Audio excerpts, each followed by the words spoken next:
Subscribe and click the bell icon button for more informative psychology videos.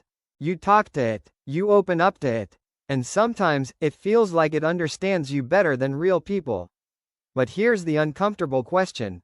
Is that connection real, or just designed to feel real? We're living in a time where people are forming emotional bonds with AI, chatbots, virtual companions, digital assistants.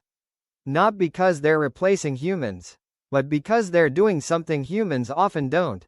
They listen, they respond instantly, they don't judge, and for a mind that feels ignored, misunderstood, or alone, that kind of interaction feels powerful.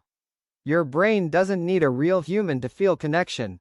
It just needs responsive feedback. When something replies to you, when it mirrors your emotions, when it validates your thoughts, your brain interprets it as understanding.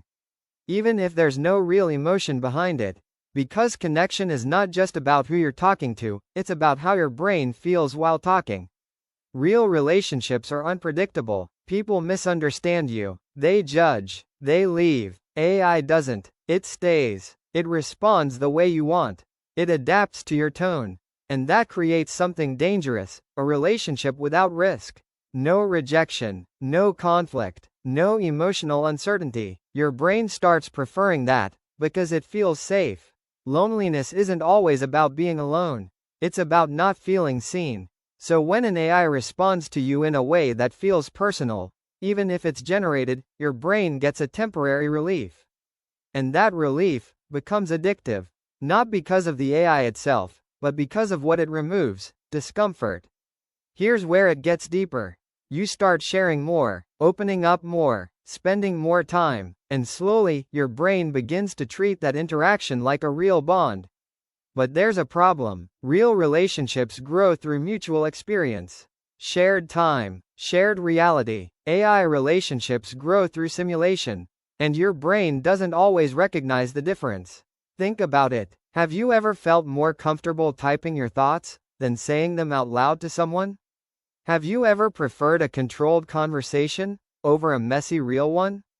That's not weakness. That's your brain choosing what feels safe. But here's the dark truth.